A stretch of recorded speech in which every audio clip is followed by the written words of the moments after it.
Olá, eu sou a professora Mariana, do componente curricular Ciências da Natureza. Esta videoaula é especialmente para você, estudante do 9º ano do ensino fundamental. Hoje o nosso tema é transformações da matéria.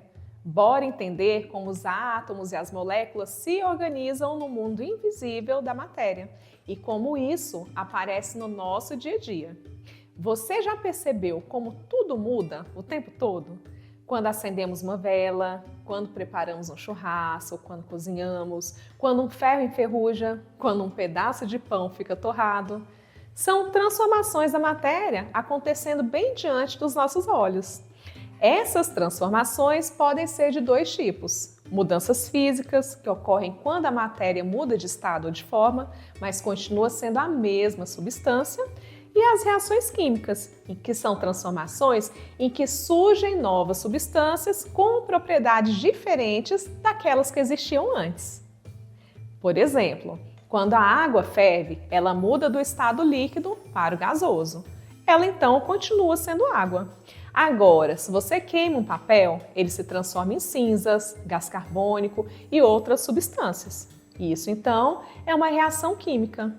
Essas transformações acontecem no nível submicroscópico, ou seja, no mundo das partículas e que a gente não vê a olho nu. Toda a matéria é, então, formada por átomos e moléculas.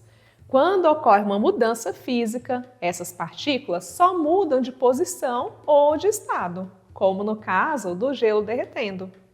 Mas numa reação química, as ligações entre os átomos se quebram e se formam outras, criando então novas substâncias. Aqui entra a famosa lei da conservação da massa, criada no século XVIII por Lavoisier. Ele dizia: na natureza, nada se cria, nada se perde, tudo se transforma. Isso significa que numa reação química, a quantidade de matéria, ou seja, a massa total, vai se manter. O que muda é a organização desses átomos. Então, vamos para alguns exemplos bem práticos. Quando a água congela, as moléculas de H2O continuam sendo as mesmas, apenas ficam mais juntinhas no estado sólido. Isso é uma mudança de estado físico. Mas quando acendemos uma vela, a parafina reage com o gás oxigênio do ar. Isso gera gás carbônico, vapor de água e energia na forma de luz e calor. Aqui, então, ocorre uma reação química com a formação de novas substâncias. E pensando no churrasco, muita gente não sabe de onde vem aquela crosta preta que fica na grelha. Já alguns acham que é o resultado da famosa reação de Maillard, que é aquela responsável por deixar os alimentos douradinhos, saborosos e cheirosos. Mas não é bem assim. Essa reação acontece na superfície dos alimentos, quando as proteínas e carboidratos reagem em altas temperaturas, formando compostos que dão sabor e cor ao alimento. Já a crosta da grelha se forma pela combinação de resíduos de gordura, proteínas e carboidratos que caem da carne ou de outros alimentos. Quando esses resíduos ficam na grelha e são submetidos a temperaturas muito altas, ocorre um processo chamado pirólise, que é a decomposição térmica sem gás oxigênio suficiente. Isso leva então à formação de materiais carbonizados e polimerizados, que é aquela crosta preta difícil de limpar e que nós conhecemos muito bem, né? Ou seja, Maillard faz o alimento ficar dourado e saboroso, enquanto a crosta da grelha é resultado da carbonização dos resíduos. Mas, Mariana, como as reações acontecem na prática? Elas seguem uma regra bem clara, a quantidade certa de cada reagente. É isso que estudamos na chamada estequiometria.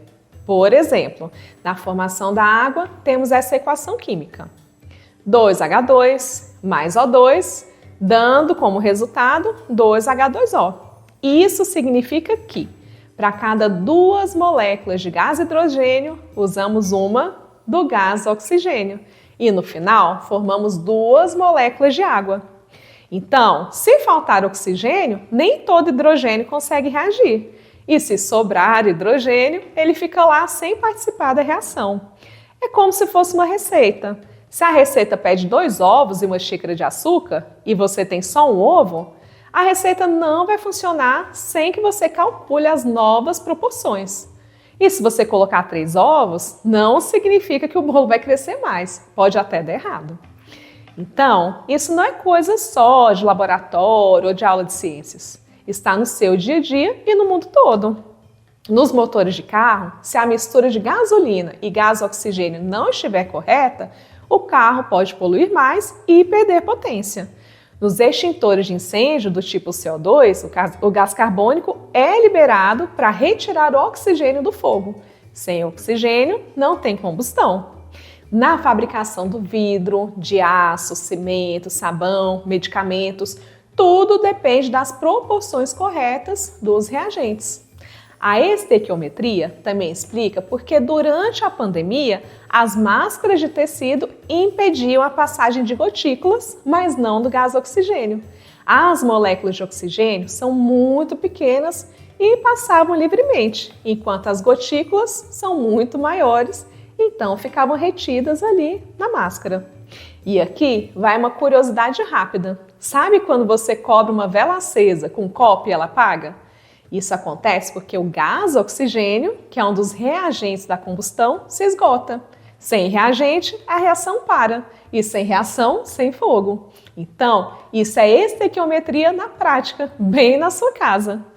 Percebeu como entender o que acontece no mundo das partículas ajuda a compreender o nosso dia a dia? A química explica desde o funcionamento do motor do carro até porque uma vela apaga ou como um balão murcha. A química está em tudo e tudo está na química. Um abraço da professora Mariana. Tchau, tchau! Opa! Ainda não acabamos. Agora é hora do nosso quiz. Bora? Pergunta número 1. VOF. A lei da conservação da massa afirma que numa reação a massa dos reagentes é sempre menor que a dos produtos. Valendo?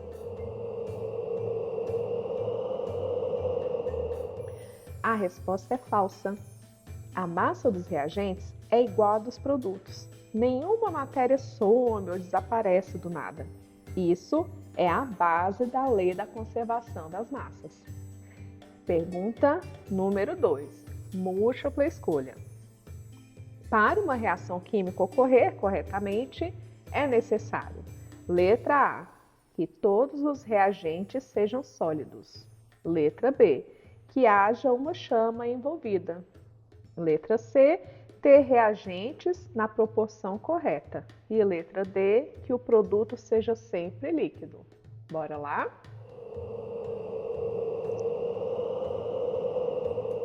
A resposta é letra C. Sem a proporção certa, a reação não ocorre por completo.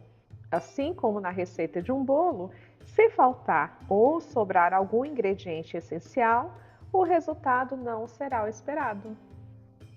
Pergunta número 3. Complete.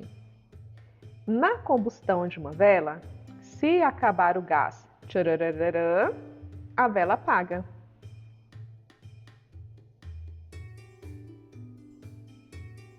A resposta é oxigênio. O gás oxigênio é fundamental para a combustão. Sem ele, a vela apaga, pois a reação não pode continuar. Pergunta número 4, múltipla escolha. Quando a água vira gelo, ocorre: letra A, uma reação de síntese. Letra B, uma mudança de estado físico. Letra C, a formação de uma nova substância. Ou letra D, uma decomposição química. A resposta é letra B, uma mudança de estado físico. As moléculas continuam sendo H2O. Elas apenas se reorganizam, ficando mais próximas no estado sólido. Portanto, não ocorre a formação de novas substâncias. E agora, vamos à pergunta número 5, que é VOF. Na reação 2H2O mais O2, resultando em 2H2O. Se faltar oxigênio, a água não se forma completamente. Isso é verdadeiro ou falso? A resposta é verdadeira. Se não houver oxigênio suficiente, nem todo hidrogênio consegue reagir.